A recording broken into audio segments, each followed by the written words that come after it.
My name is Grace, and at 65, I believed I had endured every sorrow life could conjure. Grief, solitude, the slow erosion of time. I had weathered the loss of my husband, Robert, who filled our 37 years together with quiet love, and raised our son, David, through sleepless nights and endless sacrifices. I thought I knew suffering, its weight, its texture. But life, in its relentless unpredictability, had one final crucible waiting, a fire that would incinerate my past and forge a future I never dared imagine. This is the story of how I lost everything, only to find what I'd been missing for 40 years. It began on a quiet Wednesday in Charlotte, North Carolina, where the southern sun weaves golden threads through ancient oaks, and days unfold with the gentle rhythm of a small city steeped in familiarity. I was in my modest kitchen, the heart of the home I'd built with Robert, brewing my afternoon coffee.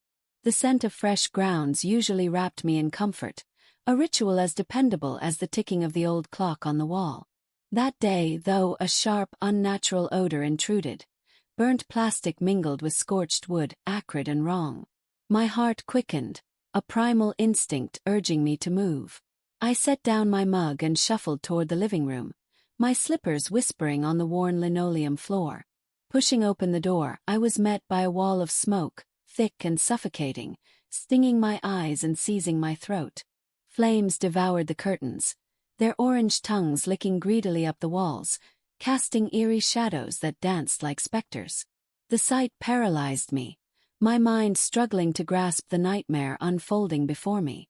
The smoke detector, meant to pierce the air with its shrill warning, was silent. I'd learn later it was a dead battery, a careless oversight from months ago when I'd meant to replace it but got distracted by bills, errands, life. That small neglect, so mundane, would cost me everything I owned. Panic surged, electric and wild, snapping me from my stupor.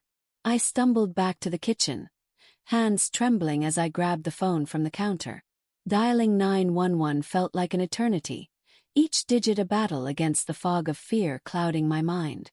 The operator's calm voice clashed with my gasping breaths. "Fire my house, please hurry," I choked out, my voice barely audible over the roar of the blaze. Smoke was everywhere now, a suffocating veil that blurred my vision and muddled my thoughts. A crash, glass shattering from the heat, shattered my hesitation.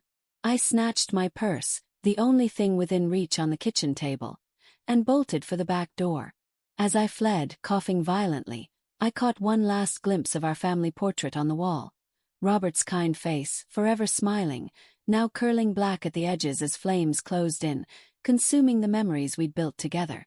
Outside, the air was sharp and clean, a brutal contrast to the choking haze I'd escaped.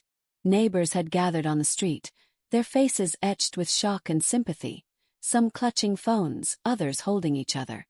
Mrs. Jenkins, my 78-year-old neighbor with silver hair and gentle eyes, reached me first. Her frail arms, surprisingly strong, enveloped me in a hug as we watched, helpless, while the inferno consumed the home where I'd lived for 42 years. Sirens wailed in the distance, growing louder until fire trucks screeched to a halt, their hoses unleashing torrents of water. But it was futile. In just 1 hour, my world. The kitchen table where David scribbled his homework as a boy, the walls marked with pencil lines tracking his growth, the bedroom where Robert and I whispered dreams in the dark, was reduced to smoldering ash. Wrapped in a blanket handed to me by a kind stranger, I stood on the sidewalk, numb and disoriented, the acrid smell of smoke clinging to my clothes. The fire chief approached, his face smeared with soot, his eyes heavy with regret. "I'm sorry, ma'am. We did all we could, but it's a total loss. Likely an electrical short in an old living room outlet. Faulty wiring." His words blurred into the background noise of crackling embers and murmuring onlookers. Everything I owned, save for the clothes on my back and the sparse contents of my purse, a wallet, a few crumpled receipts, a tube of lipstick, was gone. The neighbors, bless their hearts, offered temporary shelter. Sweet Mrs. Jenkins insisted I stay with her, but her tiny apartment was already bursting with visiting grandchildren, their laughter a stark reminder of what I'd lost. The Red Cross mentioned emergency shelters in gymnasiums, but the thought of sleeping among strangers in a cold, echoing space deepened my sense of desolation, like being adrift in a sea of faces with no anchor. Desperation, raw and unrelenting, drove me to call David my only child. He lived 40 minutes away in Valentine, a pristine suburb of Charlotte where manicured lawns and opulent homes screamed affluence. 4 years ago, his promotion to regional manager at an insurance firm had afforded him this slice of perfection, a life polished to a high shine. Our relationship had always been strained. Missed calls, awkward holiday dinners where silences stretched longer than conversations, but he was my blood, my only family left. Using Mrs. Jenkins' phone, mine having melted into a twisted lump in the fire, I dialed with shaking fingers. "David, it's Mom," I said, my voice frail, betraying the weight of my loss. "Mom, you sound upset. What's wrong?" "There was a fire. The house, it's gone. Everything's gone." A pause stretched across the line, heavy with unspoken thoughts. "Are you hurt?" "No, just shaken. A few scrapes, a scratchy throat from the smoke. But I need a place to stay, just temporarily." Another pause, longer this time, then relief in his words. "Sure, Mom. Come over. We'll figure it out." The promise of refuge, however tentative, flooded me with relief so intense I nearly collapsed. My son would take care of me, I thought. Despite the distance, the years of growing apart, he was still my boy. The next morning, after a sleepless night staring at the charred skeleton of my home, the insurance adjuster arrived. A young man with a clipboard and a cold, professional efficiency that made my tragedy feel like just another file. "Total loss," he declared, snapping photos of the blackened ruins. "Your policy covers $200,000 on the structure, but after the deductible and depreciation, expect around $90,000, maybe less." $90,000 to rebuild 42 years of a life. Felt like a cruel cosmic joke. Mrs. Jenkins, ever kind, helped me buy basics with emergency funds from the Red Cross. A few changes of clothes, a toothbrush, a comb. My entire existence now fit into one small borrowed suitcase. A poignant, pitiful summary of all I had left. The cab ride to David's felt like crossing into a foreign land. Familiar landmarks, the gas station where I bought lottery tickets, the diner where Robert and I shared Sunday breakfasts, seemed to belong to someone else's life, a woman who still had a home to return to. David's neighborhood was flawless, a world apart from my modest street of cracked sidewalks and weathered bungalows.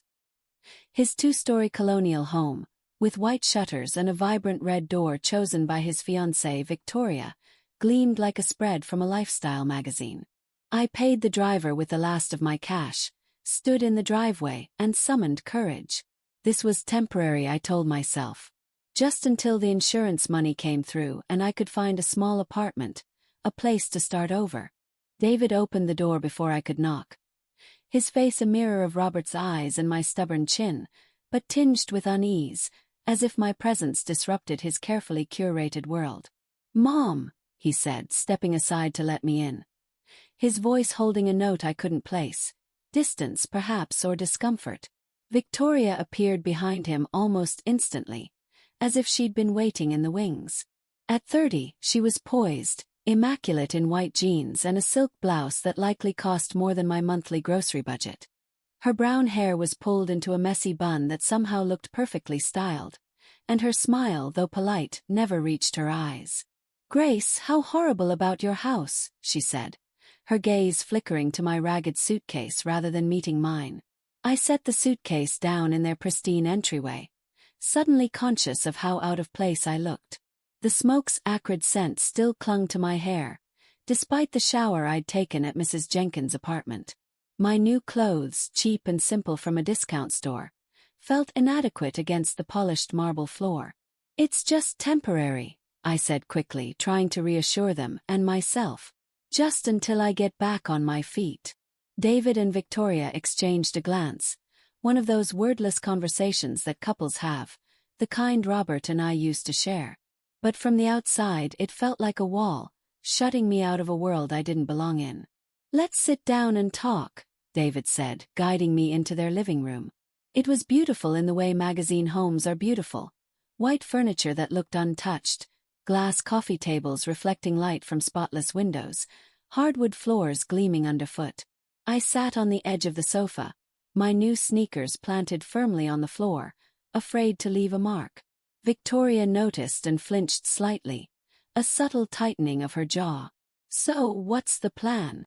David asked, settling into an armchair across from me.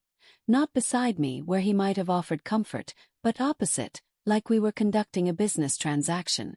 "The insurance adjuster said it'll take a few weeks, maybe a month, to process everything," I explained, my voice steadier than I felt. "I was hoping I could stay here until then, just until I find a small apartment." The silence that followed stretched too long, heavy with unspoken tension. Victoria's face shifted, her jaw tightening almost imperceptibly. She leaned forward, placing a manicured hand on David's arm, a gesture that looked supportive but felt possessive.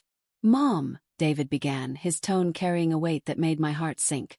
"The thing is, Victoria and I have been talking, and we really value our privacy here. We work long hours, and this house is our sanctuary." I blinked, struggling to comprehend. "I wouldn't be in your way," I said, my voice rising slightly. "I'd keep to myself. Can cook, clean, help out. I won't be a bother." Victoria leaned forward, her voice soft but firm, like a velvet glove over steel. "It's not about being a bother, Grace. It's about space. This is our first home together, and we're still finding our rhythm as a couple." The words hit like a slap. "I'm his mother," I said, sharper than I intended. "Of course you are," Victoria replied smoothly, unfazed. "And that's why we think you'd be more comfortable somewhere else. Somewhere you can have your independence while you rebuild." I looked at David, waiting for him to contradict her, to remember the woman who stayed up through his fevers, worked double shifts to pay for his college textbooks, held him through his divorce 3 years ago when his ex-wife left him for her personal trainer. Instead, he nodded. "Victoria's right, Mom. We think you'd be happier with your own space." "Happier?" The word felt like a betrayal. "Happier, David," I said, my voice trembling. "I lost everything yesterday. Everything. And you think I'd be happier alone in a hotel room than here with my family?" Victoria jumped in, her tone brisk. "It doesn't have to be a hotel. There are lovely extended stay places near the mall. Clean, safe, with kitchenettes so you can cook for yourself." I stared at this woman, who'd been in my son's life for just 2 years, dictating where I should go after losing my home. "And how am I supposed to pay for this lovely place? The insurance money won't come for weeks." David shifted uncomfortably. "I could help out with that. A few $100 to get you started." A few $100, as if I were a distant cousin, not the woman who gave him life, who changed his diapers, rocked him through colic, taught him to ride a bike, and held him when his high school sweetheart broke his heart. "David," I whispered, my voice breaking, "I raised you. I sacrificed for you. And now you're choosing her over me." His face twisted, but Victoria's grip on his arm tightened. "No one's questioning your history," she said, her tone patronizing. "We just think everyone would be more comfortable with some boundaries." Boundaries. A word I'd heard from the therapist David saw after his divorce, a word that now felt like a blade. "You're kicking me out," I said flatly. "We're not kicking you out," David protested, but he wouldn't meet my eyes. "We're just saying this arrangement wouldn't work for anyone." "Whose idea was this?" I asked, though I knew the answer. Victoria leaned back slightly, a satisfied glint in her eyes, as if she'd won a silent battle. "We discussed it together," David said, still avoiding my gaze. I stood slowly, my knees cracking, a cruel reminder that I was 65 and alone. "I understand." My voice was steady, surprising even me. "Mom, don't be like that," David said, standing but not moving toward me. "We're trying to do what's best for everyone." "What's best for everyone?" I repeated, the words foreign, bitter. "What would be best, David, is if your mother didn't have to sleep on the street tonight." Victoria's perfectly made-up face contorted into a mask of concern. "You don't have to sleep on the street. Like I said, there are options." Options. The word echoed as I looked around their flawless living room. Family photos of David and Victoria, None of me. Expensive furniture no one dared live on. My son had chosen this cold, beautiful woman over his own mother. You're right, I said finally. There are always options. I picked up my suitcase, its weight heavier now, laden with rejection. David stood, looking uneasy but not enough to change his mind. I'll call you in a few days, he said. As soon as you get settled somewhere. Don't bother, I replied, my voice steady. I wouldn't want to invade your sanctuary. Victoria had the decency to look slightly ashamed, but not enough to speak up, not enough to say, "Wait, this is wrong. She's your mother." I walked out of that perfect house, past its perfect couple and their perfect boundaries, and stood on the sidewalk, unable to move for what felt like hours. Through the front window I saw them talking, probably about how difficult I was, how my tragedy disrupted their peaceful lives. The irony wasn't lost on me. 4 years after Robert's death, I'd told myself I was strong, independent, needing no one. Now, when I truly needed help, I discovered independence is a luxury you can only afford when you have a safety net. I walked to a budget hotel on the corner, spending nearly all my remaining cash on a room for the night. The bed was hard, the walls peeling, the air thick with the stale scent of cigarettes and despair. Sitting on that unforgiving mattress, staring at the cracked ceiling, I tried to imagine. Randall was 26 then, with dark hair that fell over his forehead and amber eyes that sparkled with dreams. He worked for his father's construction company but spoke of bigger things, starting his own business, building something that mattered. We dated for 9 months, an eternity at that age. He'd take me to an overlook outside Charlotte, where we'd sit on the hood of his car, the city lights twinkling below, and talk about our future. "I'm going to start my own company," he'd say. "Construction, real estate, something big. I'll make enough to give you everything you deserve, Grace. I'll come back for you." He promised that the night before he left for a project in Atlanta, his voice fierce with conviction. "I'm going to make something of myself, and then I'll marry you." But promises at 25 have a way of fading under the weight of reality. His letters came at first, long, passionate, full of plans. I wrote back, sharing my life at the bank, my dreams of him. Then his letters grew shorter, less frequent. 6 months later, I met Robert at a church event. Steady, reliable, 32, with a good job at the phone company. Robert didn't promise the world, but he offered a house, a family, security. When he proposed after 5 months, I said yes. I slipped Randall's business card into the pocket of my wedding dress, a secret talisman I couldn't bear to discard, a whisper of what might have been. Now, 40 years later, in a dingy hotel room that smelled of damp and defeat, I held that card, wondering what had become of the man with amber eyes. Over the years, through mutual friends, I'd heard snippets. Randall had made good on his dreams, building a construction firm that grew into a development empire. He never married, which surprised people. Too busy building his empire, they'd say. The last I heard 8 years ago, his company Galloway Development had expanded to Atlanta, Georgia, and Miami, Florida, constructing shopping centers and office complexes. The boy from the construction firm had become a man in expensive suits, making decisions that shaped cities. What would he want with a 65-year-old widow in a budget hotel, with nothing but a suitcase of Target clothes? The rational part of my mind screamed that it was absurd, pathetic even, to call a man after 40 years because my life had collapsed. You don't reach out to a first love when you're old, desperate, homeless. But rational thought is a luxury when you're counting quarters to afford another night's stay. On the 4th morning, my back aching from the thin mattress, my money gone, and the hotel warning me the room was booked for the next day, I couldn't take it anymore. Sitting at the room's chipped table, the card trembling in my hands, I dialed the number. Each ring felt like a step off a cliff. Galloway Development. Randall speaking. His voice, deeper now, molded by time and responsibility, was unmistakably his. After 40 years, I'd have known it anywhere. I nearly hung up, my thumb hovering over the end button, but a warmth in his tone, like a blanket across the miles, held me. "Randall, it's Grace. Grace Thorne." "Well, Grace Roberts now, but I used to be." "Grace," he said, my name a prayer, a wonder, as if he couldn't believe it. Silence stretched, long enough for me to fear he'd forgotten me. Then, I'm so sorry to call like this. I rushed, words tumbling in desperation. I know it's been forever, and I shouldn't be calling, but I didn't know who else to turn to. Where are you? He interrupted, his voice sharp with concern. I'm in Charlotte, at a hotel, the rest stop. My house burned down last week.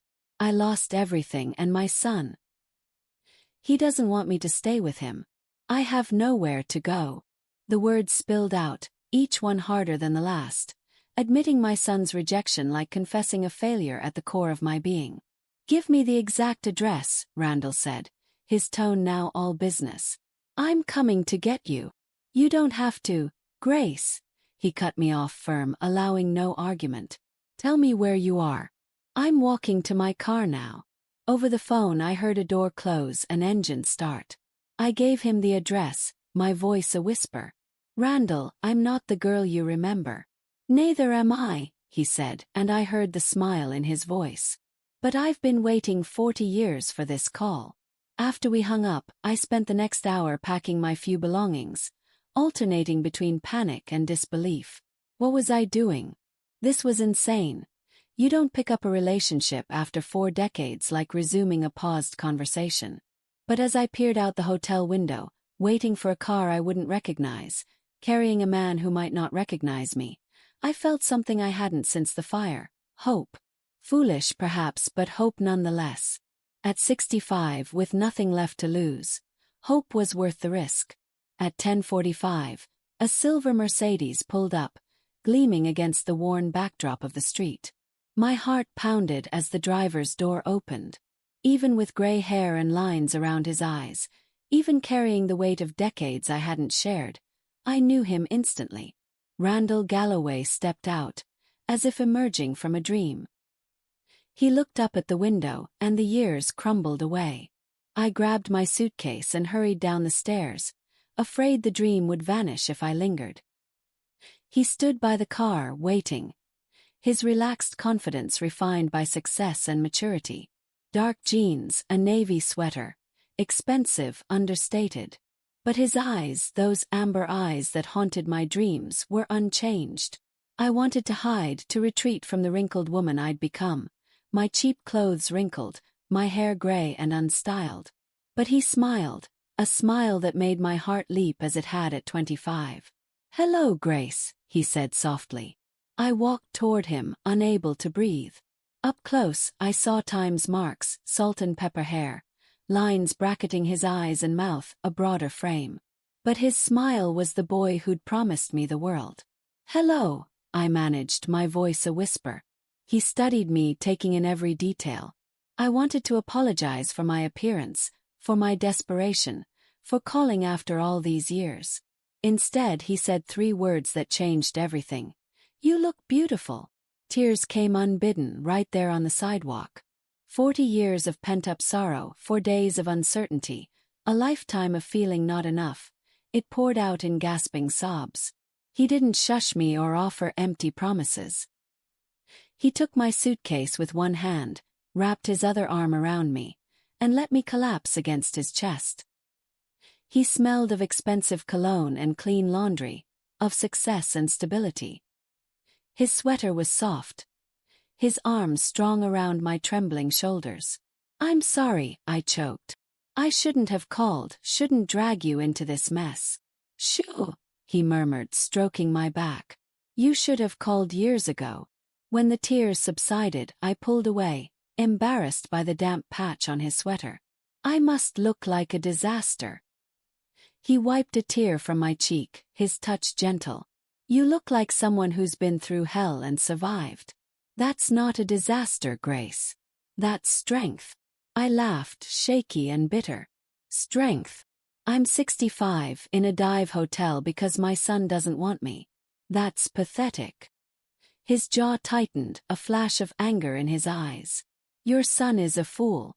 I don't need to know him to know you. The Grace Thorne I knew would never turn away someone in need, especially family. The way he said my maiden name, like a treasure he'd kept all these years, made my chest ache. That was long ago, I said. I'm not that girl anymore. Maybe not, he agreed. But I'd like to meet the woman she became.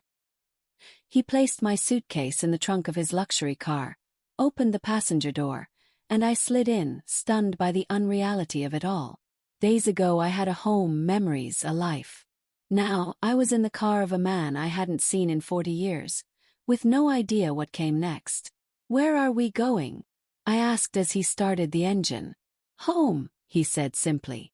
The drive took an hour, passing through increasingly wealthy neighborhoods, rolling hills dotted with estates behind stone walls and iron gates. Randall turned into a long driveway marked by a brass plaque. Galloway. The drive curved through manicured gardens, opening to a circular entrance before a house that stole my breath. Not ostentatious, but elegant. Stone and wood, tall windows catching the afternoon light, a porch inviting you to linger. Randall, I whispered. This is incredible. He parked but didn't get out, gazing at the house as if seeing it anew. It's too big, he said quietly. Always has been. I built it thinking I'd fill it one day, but... He shrugged, a gesture so familiar it hurt. Some dreams don't work out as planned. You never married. The question slipped out.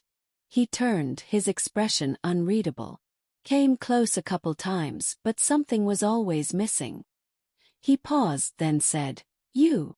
The word hung in the silent car, charged with 40 years of what-ifs. I wanted to ask more, but he was already out, opening my door. Inside, the house was warm. Hardwood floors like honey, high ceilings, furniture from architectural magazines but lived in, not cold. Books lined shelves, reading chairs sat by windows, photos scattered on tables. Are you hungry? He asked, leading me to a kitchen larger than my old living room. I was about to make lunch when you called. My stomach growled, the hotel's stale toast and weak coffee a distant memory. I don't want to be trouble, I began, but he cut me off with a look. Grace, you are not trouble. You are. He paused, searching. The answer to a question I've been asking for 40 years. As he cooked, grilled chicken, roasted vegetables, I studied the photos. Randall at ribbon cuttings with women at galas, always smiling but never fully happy. Tell me about your life, he said, setting a plate before me. Over lunch, I told him everything. My steady marriage to Robert, David's birth and drift away, the fire, my son's rejection. He listened, his amber eyes never leaving mine. I'm sorry, he said when I finished. For Robert, your house, your son. But I'm not sorry you called. Why? Asked, my voice small. He took my hand, his still strong, gentle. Because I never stopped loving you. Every deal, every success, every dollar. It was to be worthy of you when you came back. His words settled like a warm blanket, healing wounds I didn't know I carried. Randall, we're different people now. You're better, he said. You've lived, loved, lost, survived. That girl was potential. You're the woman she became. For the first time I felt seen, not as a mother, wife, or burden, but as Grace. Living with Randall was like rediscovering myself. He gave me a guest suite, spacious, with a private bath and a view of his gardens. I tiptoed at first, afraid to disturb his world, but his patience, honed by success, eased me. I cooked simple dishes at first, then my grandmother's recipes. This is incredible, he said one evening, savoring chicken and dumplings. I haven't had a home-cooked meal like this in years. I glowed, unaccustomed to appreciation. David had complained about my cooking. Victoria suggested contemporary flavors. Randall's enthusiasm made me feel alive. We fell into routines. Breakfast on the porch, afternoon walks through his gardens, evenings by the fireplace, catching up on 40 years. I shared the loneliness of widowhood. How people saw me as half a person without Robert. He told me of his empire, the women he dated. Smart, accomplished, but never enough. There was Elena, he said one night, rain drumming the windows. An architect, brilliant. Everyone said we were perfect. I proposed 5 years ago. Big ring, restaurant overlooking the city. She said yes. Jealousy stung me. What happened? I called it off the night before the wedding. I told her the truth, that I was still in love with a woman from 40 years ago, and it wouldn't be fair to marry her while my heart was elsewhere. He stared stunned. You cancelled your wedding for me? For the possibility of you, he said. It's crazy, I know. Crazier that you kept my card for 40 years. He was right, we were both living with ghosts of what might have been. 3 weeks in, David called. I was in Randall's kitchen, humming, a sound I hadn't made in years, when his name flashed on my phone. Mom, he said, his tone guarded. I've been trying to reach you. Where are you? With a friend, I said, looking at Randall's fresh flowers, the wine glasses on the counter. What friend? You don't have friends with money. His assumption stung. Would you be surprised? I said coldly. Mom, we think we were too hasty. You could stay in our guest room, just until you're on your feet. The offer, once everything, now felt hollow. What changed? Another pause. We realized we were too focused on our needs. Family should stick together. I saw through it. Gossip about my wealthy friend had sparked his curiosity, his generosity. I'm happy where I am, I said. You can't live with a stranger, he protested. I know he's never made me feel like a burden, I replied. He values me, tells me I'm beautiful every day. 5 months later, Randall and I married in his backyard, a simple ceremony on a crisp November morning. No fuss, just us, a pastor, his housekeeper Maria, and his friend Marcus. I wore a blue dress. Randall a gray suit. David came alone, his eyes calculating as he surveyed Randall's wealth. He shook Randall's hand, made small talk, managed a strained smile as we were declared husband and wife. Now, at 66, I wake in Randall's arms in our home. Sunlight streams through windows overlooking gardens we tend together. The fire took my old life, but it cleared the way for renewal. First love became forever love, proving some flames burn to make room for light. Randall's business card, framed on his desk, reminds us that some promises, kept across decades, are worth everything.